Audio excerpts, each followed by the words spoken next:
that has already been submitted online. This is a question that I feel like Ravi is certainly the world expert in, so I'm excited to hear his answer. This is the question.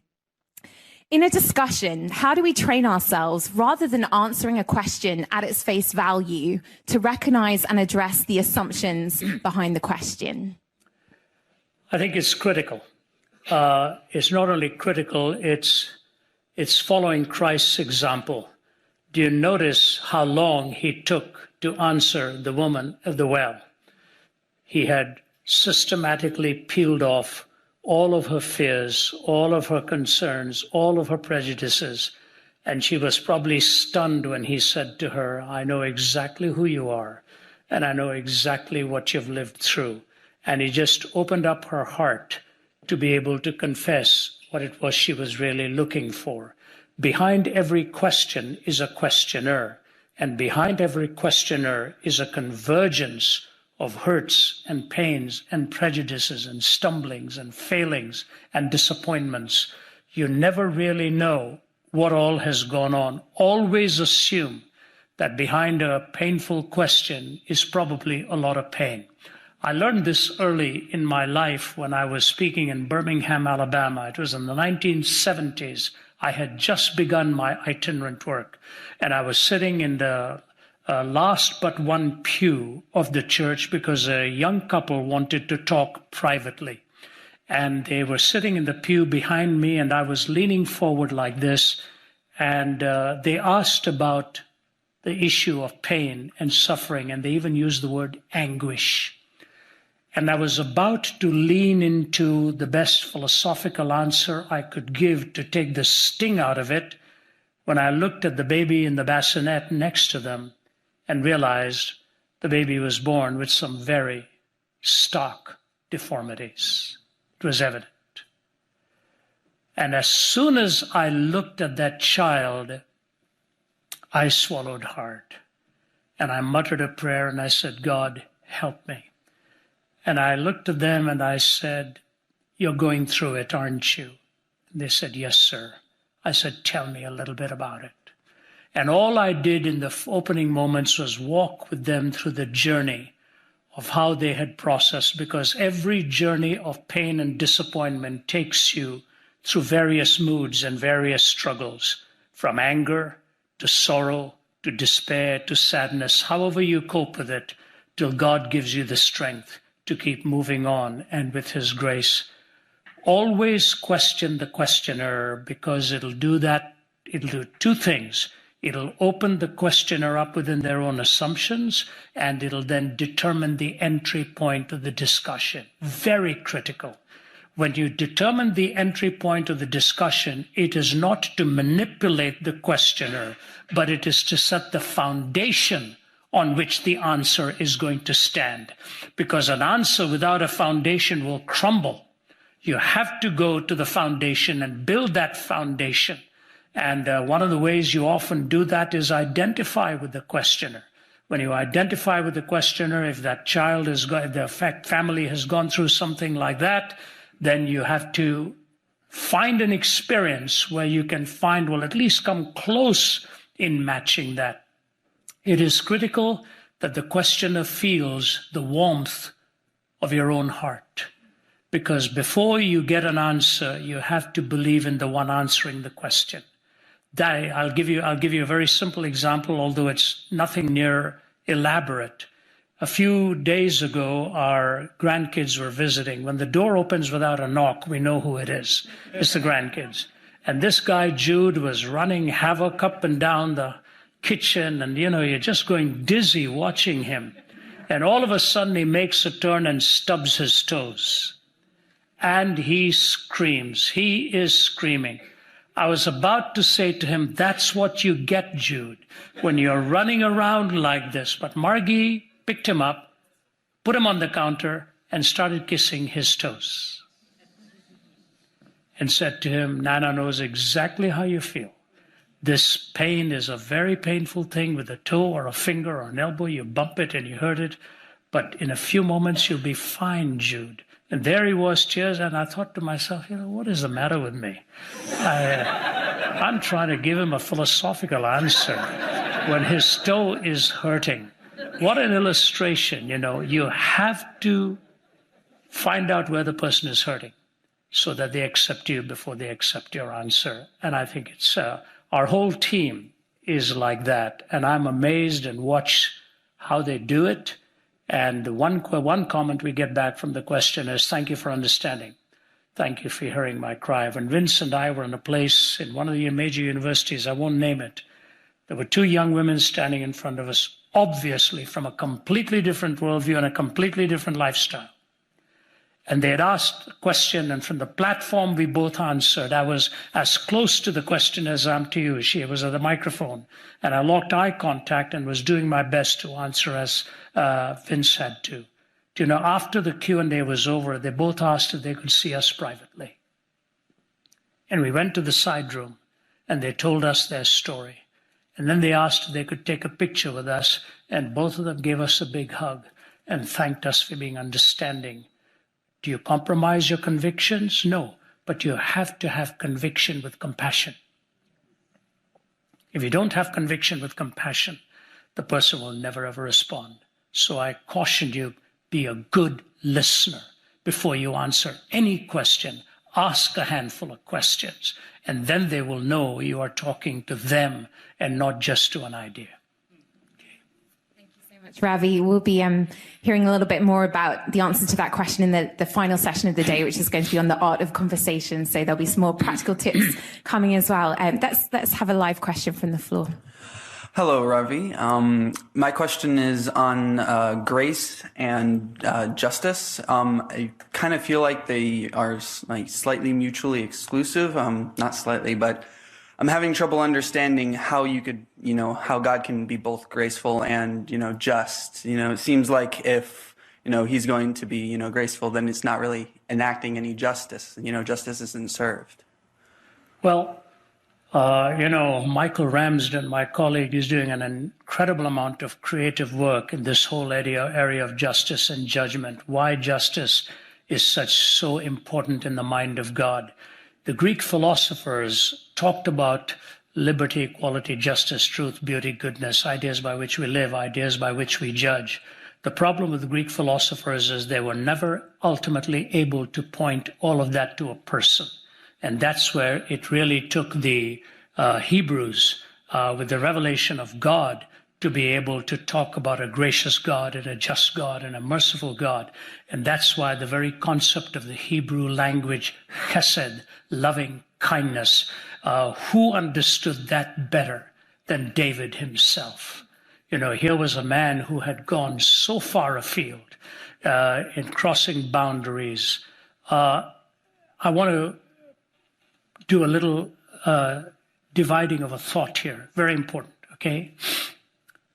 I do a lot of thinking. People ask me when I do my studying, when I do my preparing. When you're sitting in the long hours on the plane, 13, 14-hour flights, you've got a lot of time to think. And I was thinking in the last 3 to 4 weeks, started focusing on a distinction I had never made before. The distinction between sin and evil. We're all sinners. We all stumble. We all fall. David illustrated that best, not only from his sensuality, but also from murder. How did God ever call him a man after his own heart? We would never have thought of that. We would never have thought of that division, of that compliment to a person that had stumbled this way. See, there's a difference between sin and evil. When Abel and Cain are in the beginning going through what they are, and God looks at Cain and says, if you do what is right, will you not be accepted? If you do not do what is right, sin is crouching at the door. It desires to have you. We all have sin. When sin has us, when we are possessed by sin and care not for the destruction of another person, that's evil. You move from stumblings and falterings in your own heart to the cavalier way of not caring about the destruction of another. And so Cain really didn't care about going and murdering his brother. He was okay with it. And that's why the eviction, and he moves away and becomes sort of a forever hunted person. How did God deal with sin? He judged evil by taking it on himself. He was not a sinner, but he was dealing with evil. But he forgave us as sinners. So grace and justice go hand in hand. It's a beautiful combination of the graciousness of God and the justice of God. If you and I were to get what justice called for, we would never be here today. God took the judgment and the horror of what justice demanded so that with a gracious hand, he could forgive you and me. And oftentimes in life, your name is John, is it? Justin. Justin, oftentimes in life when you're wronged, you will be called to make a judgment. You can, with a clean slate, forgive the person who has hurt you and take upon that anguish on your own and extend the grace of Christ. When Pilgrim arrived at the top of the mountain, at the top of the hill, and the bag fell off, what he had really experienced was the grace of God, because he was looking at Calvary, and the justice of God and the judgment of God had already taken place. Only in the Christian worldview do you get this juxtaposed. God is just. God is a judge. But the fiercest of the judgment he reserved for the very own Son, so that you and I can be forgiven. And I think when I look every morning at the grace of Christ, we as Christians need to be much more gracious than we are and much more graceful than we are. Ultimately, judgment belongs to God. But grace is the offering he gives to others through you and through me. They are not antithetical one to another. They work in confluence with the just God.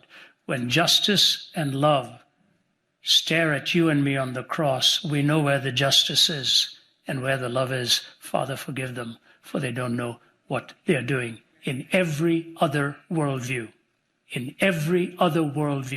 those are put together. That's why karma in the pantheistic worldview. That's why the Muslim has to have his good deeds outweigh his bad deeds. In the Christian world, there is a bifurcation right from the beginning. God takes the judgment upon his own Son so that justice is met and grace is offered to you and to me in forgiveness. Okay. Thank you, Justin.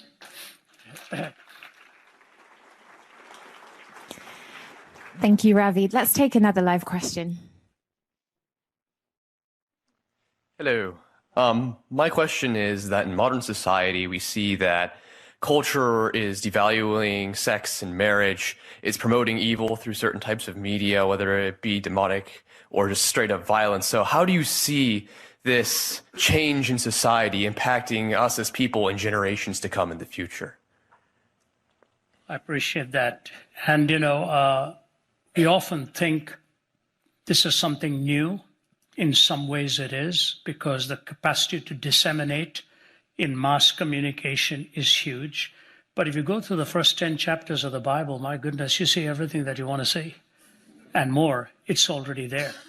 If you read what was going on in Rome at the time when Paul went to speak to the Caesars, you talk about the slaughter of innocent people. You talk about murder. You talk about violence. You talk about abortion. It was just on a massive, massive scale.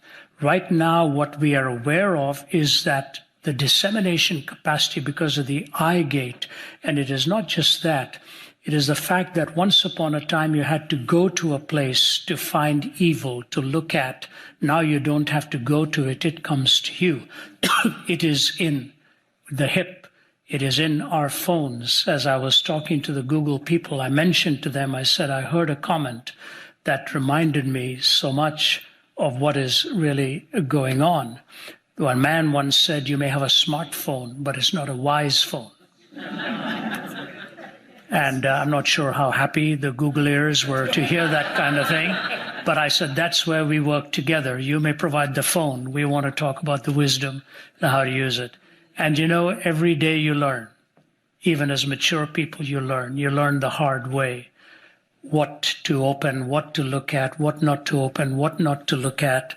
I like what Lo said. The purity has to first begin with us.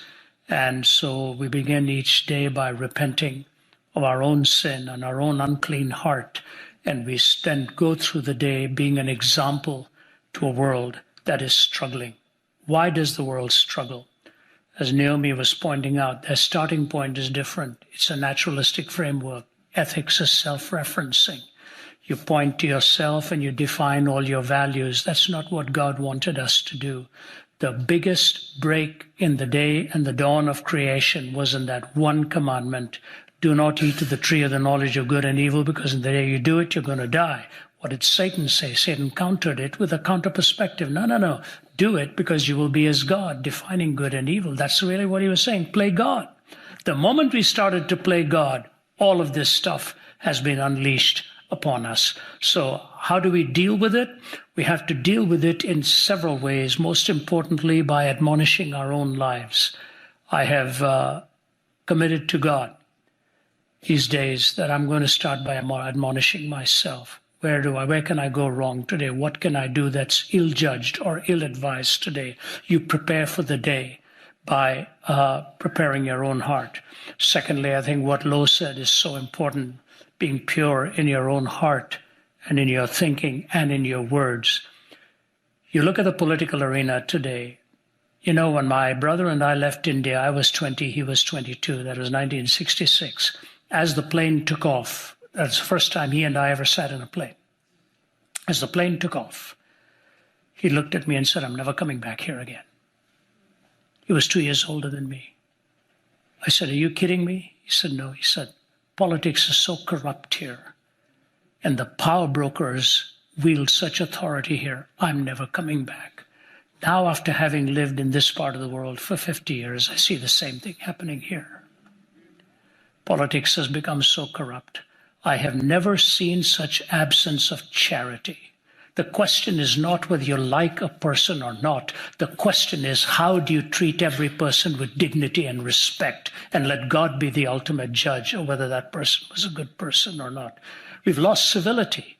When film actors can be standing up and talking about looking for somebody to assassinate the president. In heaven's name, what has happened to us? Do we not see we are not just looking at a president, we're looking at a father, we're looking at a husband? We don't think of this anymore. So the only way I know is to provide a life that is an alternative to the way we see things happening. Speak graciously, live purely, live each day with a clean slate.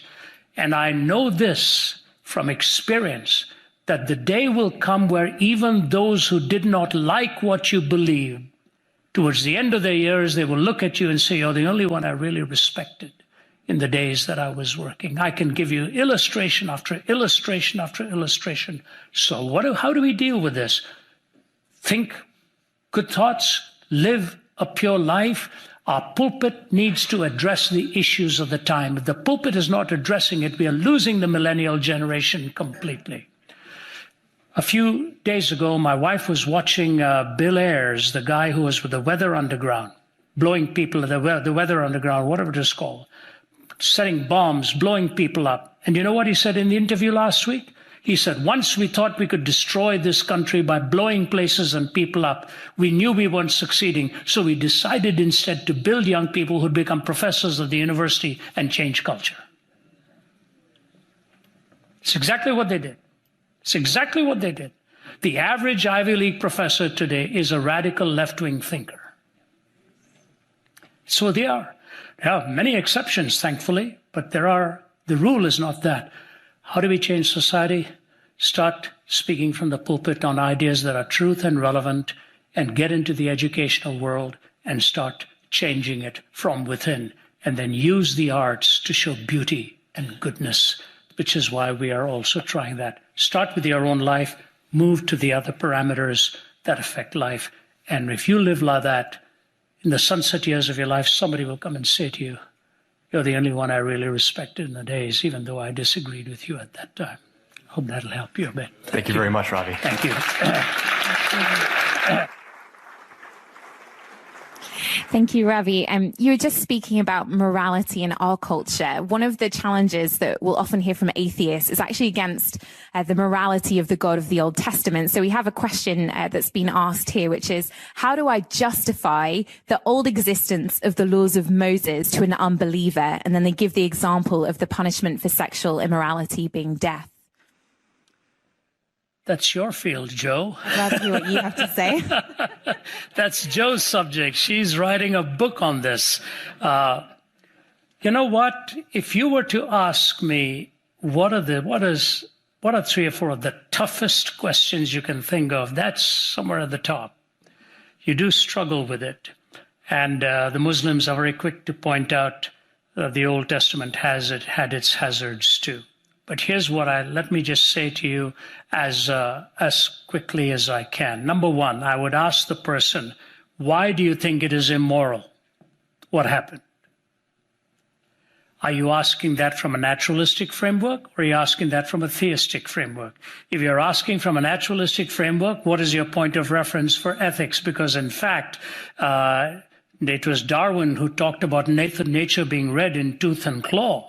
The bloodletting and the savagery is part of a naturalistic evolutionary process. So are you telling me you have moral reasoning with which to raise the question? If you're raising this on the point of view of moral reasoning, you must have a moral lawgiver, but that's whom you're trying to disprove and not prove. If there's no moral lawgiver, there's really no moral law. If there's no moral law, there's really no good. If there's no good, there's no evil. This question self-destructs within a naturalistic framework. So the first thing you say to your questioner is, what is the basis on which you are making this judgment? Do you believe in a moral law? Then, having diffused it philosophically, you move to the particularity of the question that he or she is raising in the Old Testament.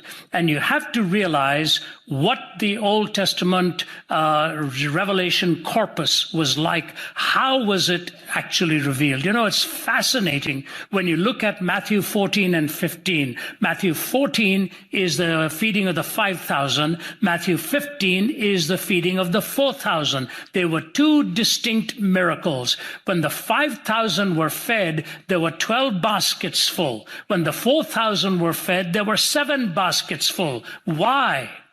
The 12 baskets full was for the house of Israel, the 12 tribes. The 7 baskets full were the 7 Gentile cities that lived in Canaan, which had the Jebusites, the Hittites, the termites, all the kind of thing.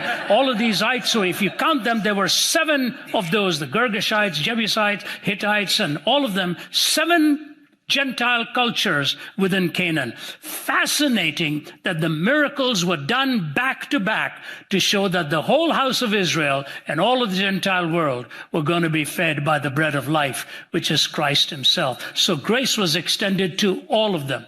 Now, when you look at the little microcosm of the Israelite nation, what was going on? Revelation was concrete, dramatic, and had its imperatives.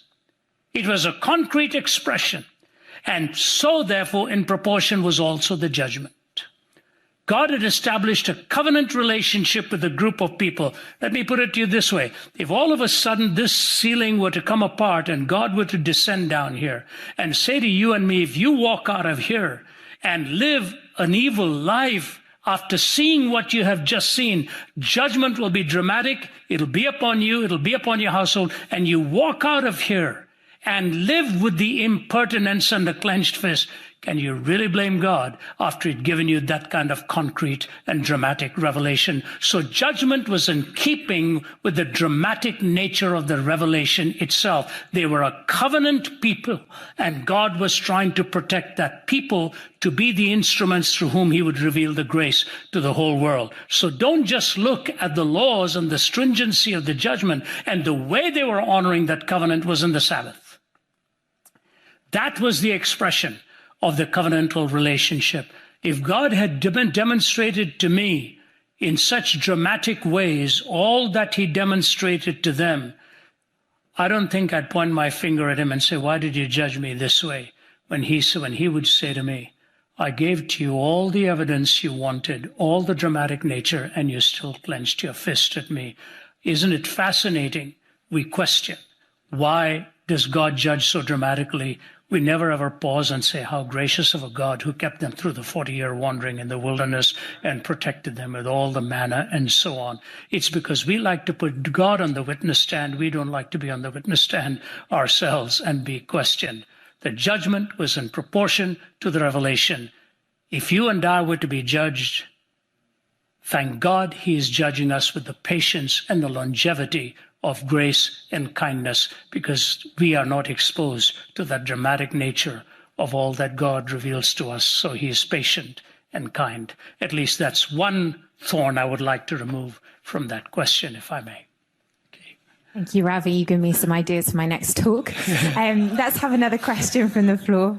Hi, Ravi. Hi. So when speaking with Western atheists, there's often an unawareness that the morals they hold to have a Judeo-Christian background. It is taken for granted that these morals are natural and reasonable and thus can exist without a religious framework. So how do you respond to a Westerner who genuinely believes that do unto others as you would have them do unto you can be derived from science and rationality?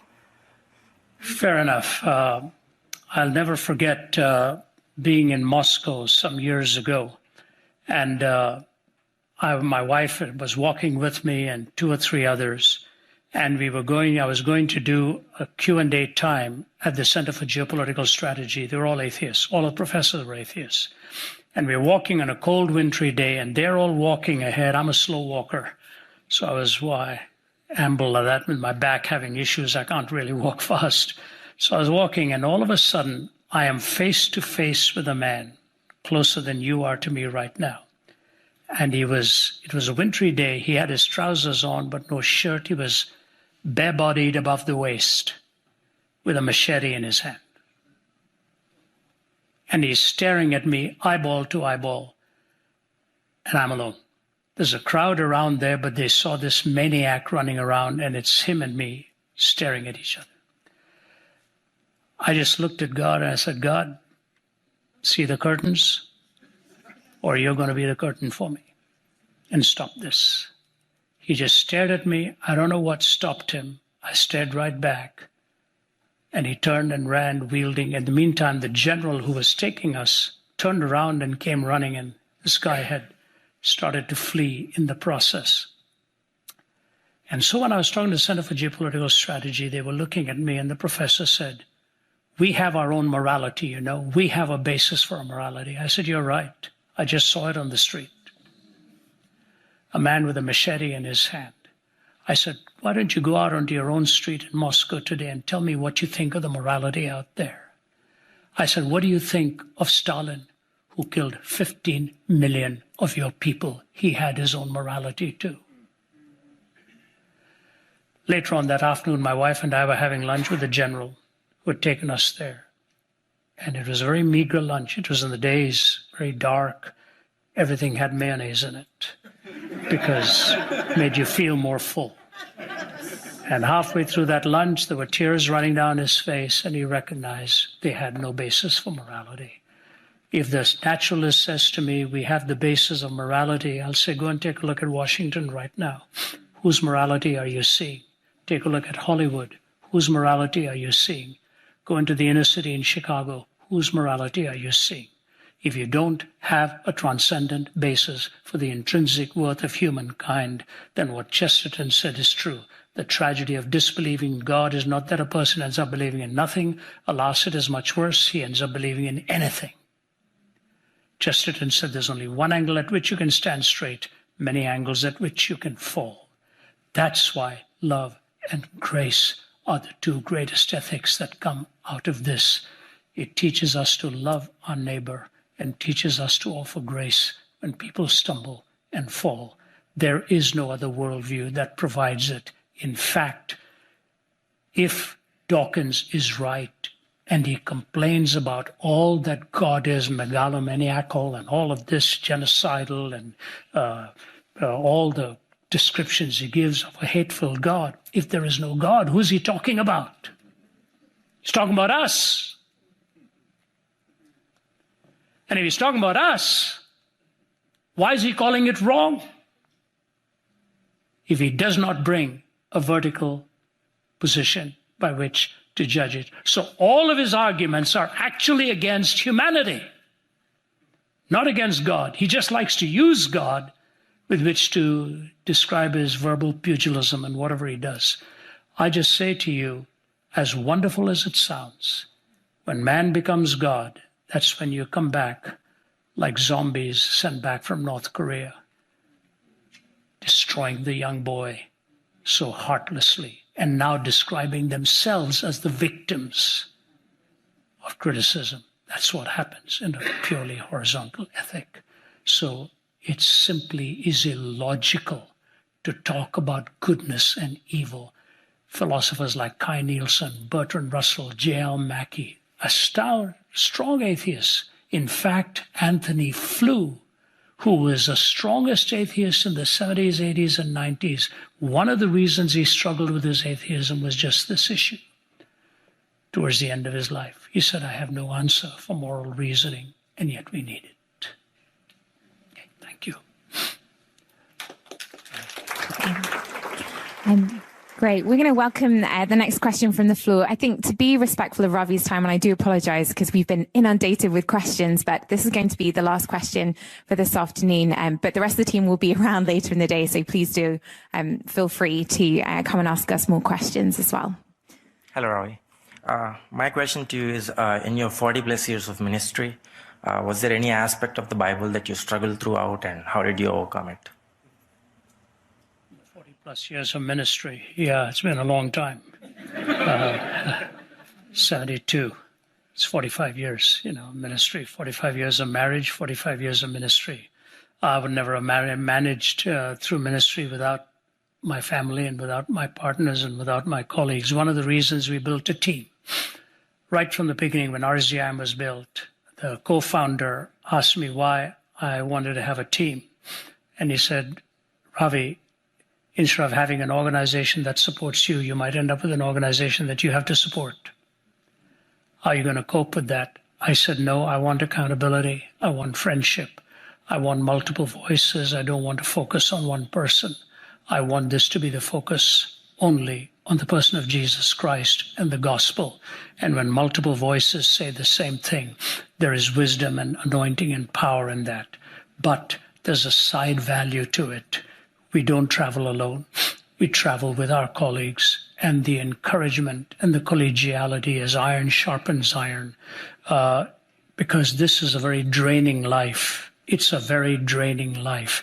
You can become weak physically and emotionally, and if you're not careful, spiritually, because you spend so many hours alone in a hotel room. And we need our buddies to be there to prop us up. We take our turns propping each other up. Have I ever had struggle with any aspect of the Bible? I'll be brutally honest with you. No, I never have. The question that was asked on the ethics of the Old Testament type thing, yes, I struggle with. I took a whole course in that with the famed Walt Kaiser and Gleason Archer. I just gave one area of an answer. There are many other answers that you can give to that. And I do often reflect on that. But here's the way I look at it. A good hermeneutic, a good principle of interpretation is always to go from what you do know to what you don't know. You don't go the other way around. What you do understand, you try to explain what you do not understand. What happened to me on that bed of suicide when I was 17, and a Bible being brought to me when I never owned one and never opened one, and somebody turning to John chapter 14 and verse 19, because I live, you also shall live. Can I position two things for you? God will always show you the pattern the longer you are on the road. He will always show you the pattern the longer you are on the road. There's never a shortcut to holiness or godliness. You wind and you wander and you get there. I want to give you two illustrations. It was a year or two ago, I was in Calgary, and I was having lunch with a man by the name of John Tabe. He's a Canadian, tall gentleman, now in his veteran years. His wife just passed away 3 weeks ago. John was a missionary to India with Youth for Christ. And we are sitting and having lunch. And he said, I just want you to know, he's the man who the last day he was in India, after 8 years of service in India, when he was taking his family and going back, he and I were sitting across a table having tandoori chicken and all that. And I was gesturing like this, and he was a big guy, took my wrists in his hands. And he looked at me and said, "You will either be a biggest disaster, or you will be a man God greatly uses. You make the choice," he said. So we're sitting in Calgary. We're about to do the Calgary Open Forum that evening. And John Tabe looks at me and says, "I've never wanted to tell this to you, but I want to say this. Do you know who sent Fred David with the Bible to your hospital room when you were 17? I said, "No, Mr. Tabe, I don't." He said, "I did. I only found this out a year or two ago. I didn't know that this Canadian gentleman cared enough, and he found out I was in the hospital having attempted to take my own life and couldn't see visitors. He sent Fred to bring me the Bible." How does this happen? How does this happen? And one more thing. The verse that led me to Christ, "Because I live, you also shall live." When my mother passed away at 57, my father said, "What verse do you want on her gravestone?" I said, "Dad, the verse I first heard from her. Because I live, you also shall live." At that time, she didn't even know what it meant, but she came to know the Lord. He said, "I'll do that, son. It means so much to our family." Years go by. I'm in Delhi. I want to find my grandmother's grave. I remembered I was 9 years old when she died. I was not quite sure then. So I went to the registrar. Margie was with me, and we were opening this big thing, and he's starting to look for what year she died, all in hand and ink. Comes to 55, and there it says, Agnes Monicum. I said, "That's my grandmother." He said, "That's the number of the plot here." So Margie and I go. It's buried under dirt. Couldn't even see the stone. So I called the gardener there with a shovel and a bucket. I said, "Get this out, the dirt out for me. I'll give you something." So he's digging and digging and digging. All of a sudden, we start to see the stone. And my wife grabs my arm and says, "Look at that. My grandmother's name, date of birth, date of death, and Jesus said, 'Because I live, you also shall live.'" So it's the same verse on my grandmother's grave as ended up being on my mother's grave. And I've already told my wife that's what I want on mine as well. Complete the story and finish the thread. God will show you again and again and again. He cares for you. I have never doubted. Like the hound of heaven, he pursued me till I trusted in him, and he's not about to abandon me. Now I will stay the course with him, so you will know that, okay? God bless you all. Thank you so much.